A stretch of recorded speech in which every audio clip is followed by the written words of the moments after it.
শ্রাবণ মাসে কটি সোমবার পড়েছে? শিবের মাথায় জল ঢালার শুভ সময় কখন?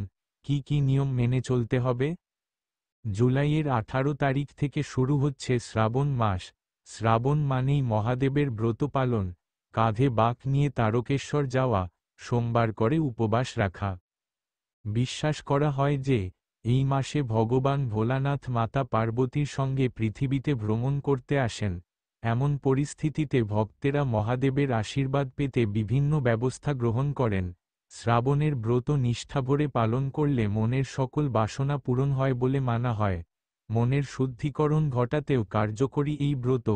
কিন্তু শিবের ব্রত পালনের নানা নিয়ম রয়েছে, সেগুলি আমাদের অনেকেরই জানা নেই। সকল নিয়ম সঠিক উপায় মেনে পালন না করলে মহাদেব কুপিত হতে পারেন। এ বছর শ্রাবণ মাসে কটি সোমবার রয়েছে এবং ইংরেজি মাস অনুযায়ী সেগুলি কবে পড়েছে জেনে নিন। শ্রাবণ মাসের সোমবারের উপবাসের তালিকা: প্রথম সোমবারের উপবাস 14 জুলাই, দ্বিতীয় সোমবারের উপবাস 21 জুলাই, তৃতীয় সোমবারের উপবাস 28 জুলাই, শেষ সোমবারের উপবাস 4 অগাস্ট। শ্রাবণ মাসে সোমবারের ব্রত পালনের সময় কি কি নিয়ম মানতে হবে? 1. ভোরবেলা ঘুম থেকে উঠতে হবে, তারপর স্নান করে শুদ্ধ বস্ত্র পরিধান করতে হবে।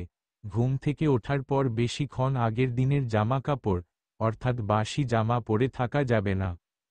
2. উপবাস যারা করেন এবং বাকিরাও এই দিন নখ ও চুল কাটা এড়িয়ে চলবেন। শ্রাবণ মাস জুড়ে সোমবার দিন কোনো ক্ষৌরকর্ম করা যাবে না। 3. অনেকেই উপবাস রেখে দুপুর বা সকালবেলা গিয়ে বাবার মাথায় জল ঢেলে আসেন, কিন্তু সন্ধ্যাবেলা শিবের পুজো করার জন্য আদর্শ। সন্ধ্যাবেলা জল ঢালার পর বাতি জ্বালাতে হবে, তারপর মুখে জল দিয়ে উপবাস ভাঙতে হবে। শিবের অভিষেক করতে পারলে খুব ভালো ফল পাওয়া যায়। 4. উপবাস ভাঙলেও আমিষ আহার গ্রহণ করা যাবে না। চালের তৈরি কোনো খাবারও খাওয়া যাবে না। দুধ, সাবু, ফল, মিষ্টি, খই, বাতাসা প্রভৃতি খাওয়া যেতে পারে। 5. এই দিন কোনো মতে কারো সঙ্গে প্রতারণা করা যাবে না। মিথ্যা কথা বলা থেকে বিরত থাকতে হবে। কারো সমালোচনা করাও চলবে না। দান করতে পারলে খুব ভালো হয়।